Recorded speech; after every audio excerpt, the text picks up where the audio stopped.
안녕하세요. 푸바이TV 한백커플입니다. 오늘은 좀 제가 드릴 말씀은 요즘 코로나 때문에 베트남 경제가 많이 힘들긴 힘든가 봐요. 무슨 일이냐면은 주위에서 자꾸 돈을 빌려달라는 얘기를 그렇게 좀 많이 듣습니다. 뭐 제가 듣는 건 아니고요. 제 와이프가 이제 듣는데, 와이프 고등학교 친구라던가 뭐 대학교 친구라던가 막 이렇게 연락을 받습니다. 연락을 받는데 뭐 금액은 한 15만 원 막 빌려달라는 사람도 있고 뭐 여러 명이긴 한데,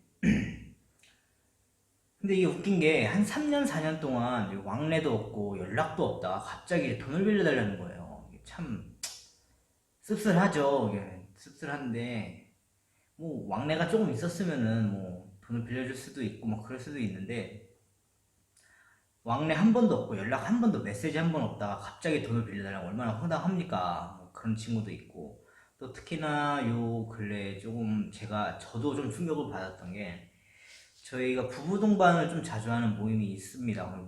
부부 동반 모임이 있는데, 그 친구랑 이제 저희랑 좀 각별한 게, 아기가 서로 이제 일주일 차이로 생일이 달라요. 그래서 자주 밥을 먹고 만나서 커피도 마시고 이제 모임 같은 것도 자주 했었는데, 갑자기 밤에 와이프가 그러는 거예요. 오빠 왜 그 친구가 돈 빌려달래 이렇게 말을 하는 거라고.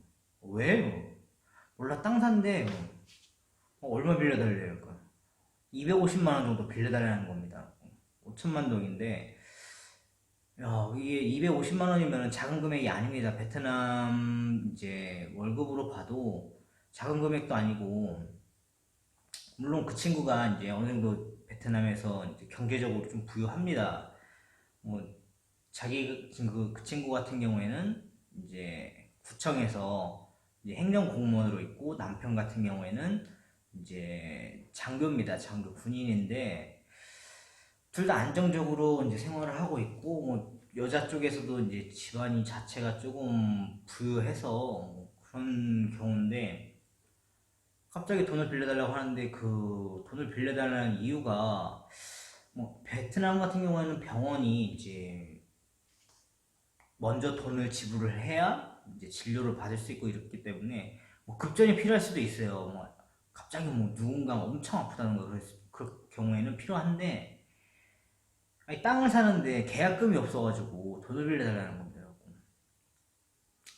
와이프한테 그랬어요. 우리가 어떻게 될지 모르니까 친구한테 잘 얘기를 해라. 우리도 지금 어떻게 될 상황이 모르기 때문에 이거를 지금 돈을 빼서 돈을 빌려줄 수가 없을 것 같다 얘기를 해라. 와이프도 알았다 해서 이제 그렇게 얘기를 했는데, 그 친구 딴에는 나름 이제 힘들게 얘기를 했는데 저희가 이제 단칼에 이렇게 거절을 해버리니까 기분이 상했나 봐요. 한 2, 3일 정도 와이프한테 연락을 안 하더라고요. 저도 여기서 조금 충격을 받았어요. 이제 뭐 그 사람들한테 뭐 바라거나 그런 건 아닌데,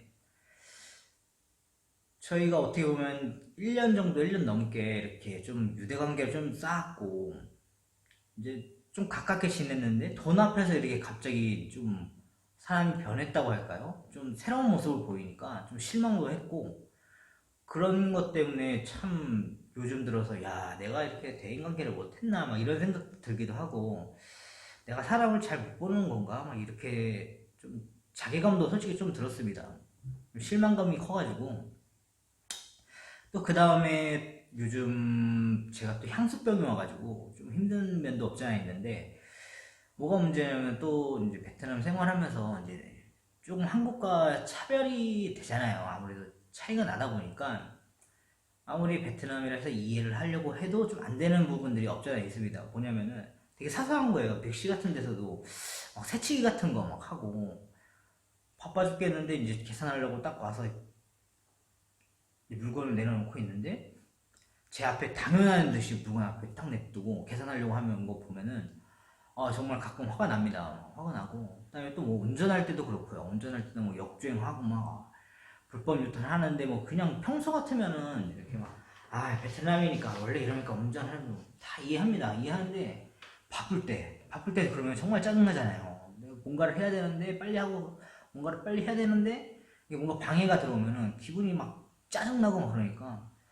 좀 이런 게 힘든 부분이 없잖아 있습니다. 그리고 오늘 같은 경우에도 제가 오늘 비자 때문에 이제 밖에 관공서를 갔다 왔는데 참 웃긴 게 그거였어요. 제가 차를 이제 딱 주차를 했는데 이제 그쪽에 공안이 이제 앞쪽에다 달라는 거예요. 차를 하고 알았다 하고 이제 차를 빼가지고 앞쪽으로 차를 댔습니다. 차를 댔는데 보니까 주차 라인에 이제 행정 거기 업무를 보는 곳에서 주차 라인도 있어가지고 거기다가 이제 파킹을 했는데 갑자기 남자 두 명이 딱 오는 거예요. 오더니 저한테 차를 좀 빼라는 거예요. 저쪽을 앞으로 빼라는 거예요.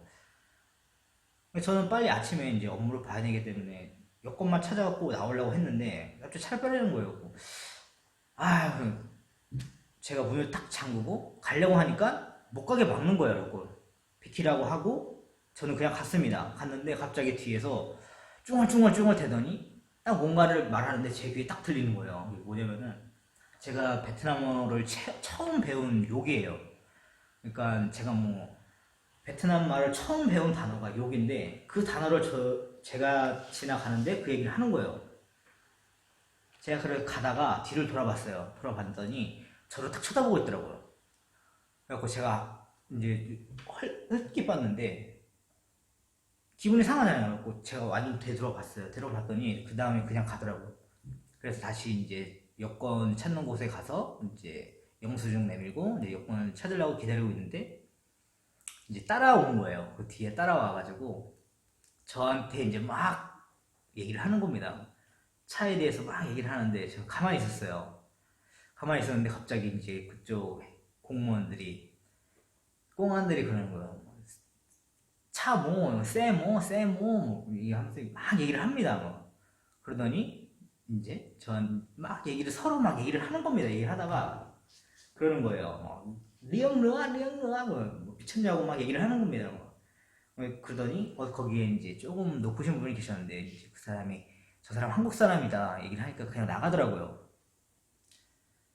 그리고 저는 속으로 막 기분이 엄청 나빴어요. 나빠가지고 그래 내가 이거 빨리 여권 찾고 너 나갈 때 보자 해가지고 나갔더니 그 다음에 또 이제 저를 쳐다도 안 보는 거예요. 혼자 막 그냥 딴 데 가서 있고 그러는 거야. 이런 거 보면은 정말 화가 납니다. 제가 뭐 동네 호구도 아니고 뭐 제가 뭐 잘못한 게 없는데 뭐 아니면은 그 사람들이 뭘 하냐면요.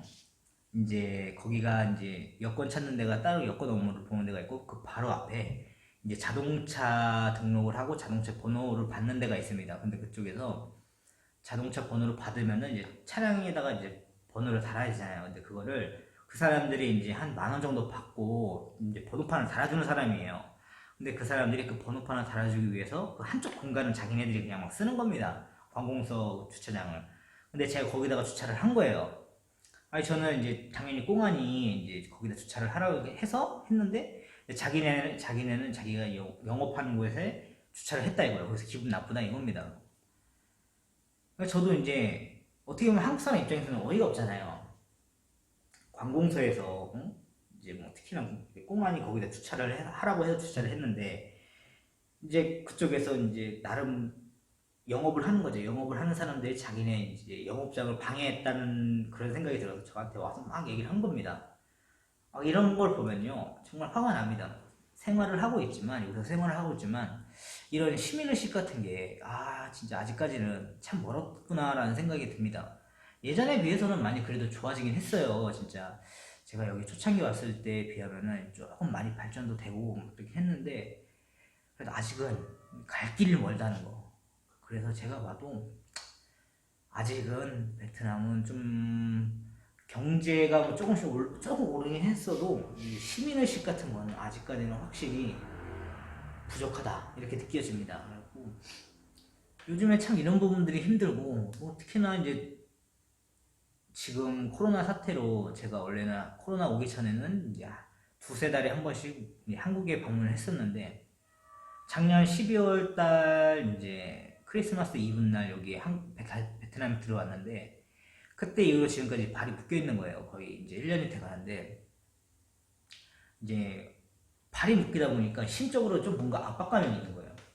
그래서 이제 한국 가고 싶은데 못 간다는 거. 갈 수는 있죠. 갈 수는 있는데 다시 베트남에 와야 되는데 그게 힘들다는 겁니다. 이게 뭔가 압박감이 있습니다. 계속 심적으로 내가 이게 언젠간 갑자기 아프면 문제가 될 텐데 라고 생각이 드는 게 제가 올해 담석이 2번이 왔었는데 한 번은 응급실 가고 한 번은 그냥 일반 진료로 보긴 했었습니다. 이런 심적인 압박감이 있으니까 야 내가 진짜 이 베트남에 왜 왔나 막 이런 생각도 솔직히 들기도 하고, 특히나 요즘 경제 상태가 너무 안 좋아가지고 베트남이 너무 힘듭니다. 다들 힘들다는 거는 알고 있는데 이제 실질적으로 와닿는 게 이제 점점 커지고 있어요.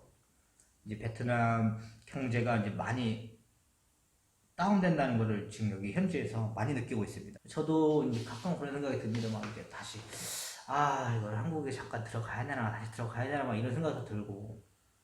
근데 저 같은 경우에는 이미 한국에서 베트남을 넘어왔기 때문에 한국을 가더라도 이제 거처가 없습니다. 거처도 없고 부모님 댁을 가야 되는데 뭐 그것도 쉬운 일도 아니고요. 그래서 지금 힘든 편이 없지 않아 있습니다.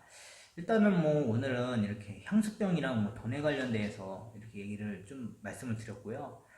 오늘 영상은 여기까지 한번 찍어 보겠습니다. 감사합니다.